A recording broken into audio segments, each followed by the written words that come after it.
Hindi rin madali ang adventure ng buhay ko bilang isang freelance videographer. Pero kailangan lumaban, pumangon para may taguyod ang pamilya.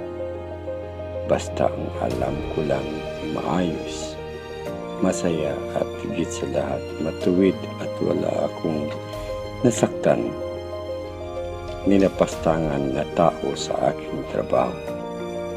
Mahirap man ang buhay, tuloy lang ako sa mabuting gawain hanggang saan man ako hahantong sa buhay ko sa mundo.